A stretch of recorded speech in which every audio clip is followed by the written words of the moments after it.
Community policing is a program that was introduced under the Clinton administration.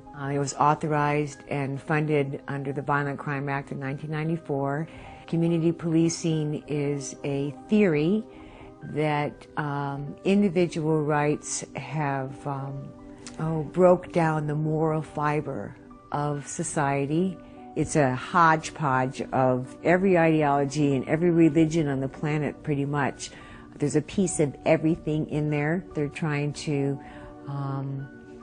make it a fair and a just world for everyone, but for no one in particular. And basically what the law does at the national and international level is protect global trading rights over national and local businesses. And at the local level, communitarian law balances the rights of the individuals against the rights of the community at large. The new police are targeting average people. First, they're targeted in the meetings by the local stakeholders that'll come. They'll invite the citizens to come in and identify the problems in the neighborhood or how they're going to build a better community. It's all tied into rebuilding community. It's the same MO in Iraq as it is in the United States. A small group of paid facilitators, professional advisors come to the community and they start holding what they call either stakeholder meetings or visionings. And they want to talk about the future, and they want everyone at the meetings to help them identify the values that they'd like to maintain in the community and what the standards are in the community. And in these meetings, they also ask people to identify problems in the neighborhood. And so this is your opportunity, if you're that kind of a person, to go in and talk about that neighbor down the street that is always working on his car, or he's got a loud motorcycle that his friends are always coming over at 2 o'clock in the morning. I've heard a lot of different petty little neighborhood complaints come up in these meetings, and then they go from that point to maybe they need to investigate this person, investigate their friends a little bit more. I kind of narrowed it down to you're either an asset or you're a problem. And then if you're identified as an asset, then they'll have your specific skills and abilities. They have interviews that were designed by Jody Kurtzman and John McKnight at Northwestern University, Evanston, Illinois.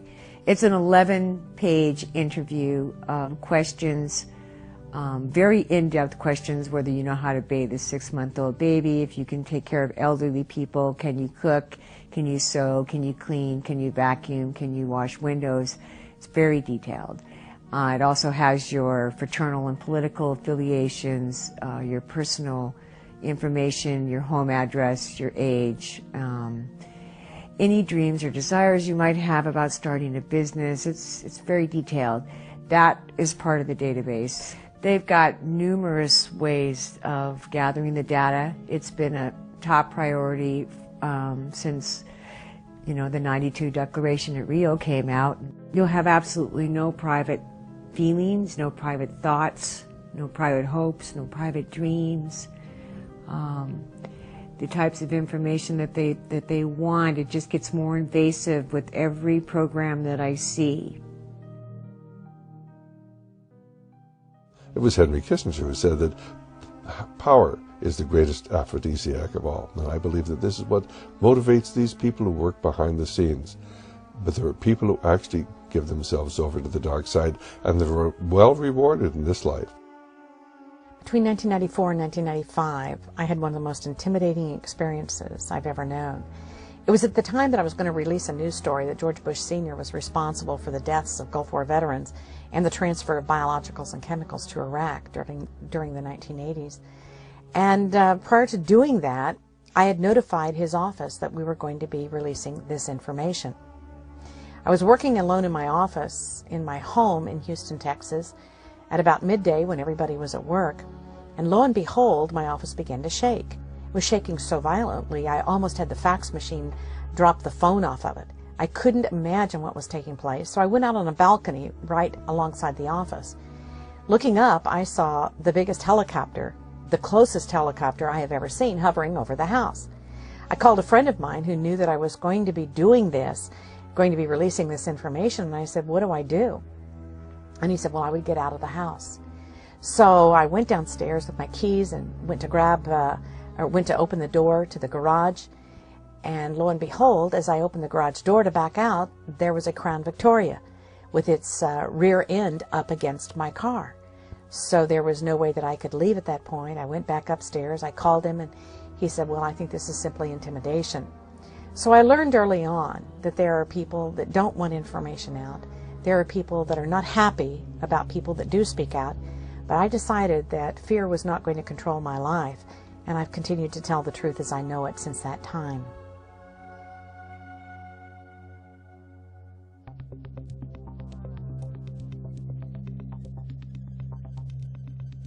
My dad was a professional soldier, and my grandfather was a professional cop. And they were not the same job. I never, once in my life, heard my dad say anything other than, if you asked him what his job was, he would tell you that he was a professional killer, and that his job was to kill enemies of the United States. And police officers do not swear to kill anyone, they swear to protect and defend. They're not the same job. When the Department of Justice and the Department of Defense merged in 1998, it's in their joint technology report, that they basically, that police and soldiers basically do the same job now. Under the legislation in 1994, the Violent Crime Act in 1994 has a lot of the new programs were embedded inside that legislation that authorized the distribution of technology and equipment that was left over from the Cold War. They got permission to start sharing it with the local police in the late 90s.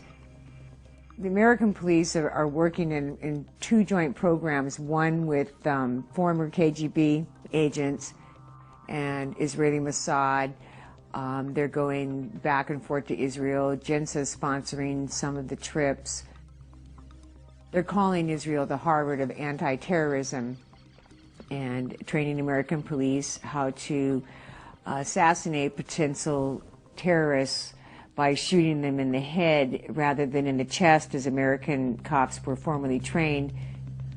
So most all of the training now, it seems to me, to be between the police and the Army has blended to the point where I don't think that there is a difference anymore. I think that it's all in name, really.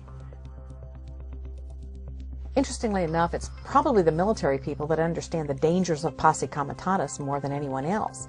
The use of the military, or integrating the military into the law enforcement establishment, is something that the military understand the danger of. And hopefully people will see this and realize it for what it is and stop it while we can. This has been our protection against a military dictatorship. President Bush has advocated doing away with posse comitatus, using the military to establish a dictatorship in case of an emergency.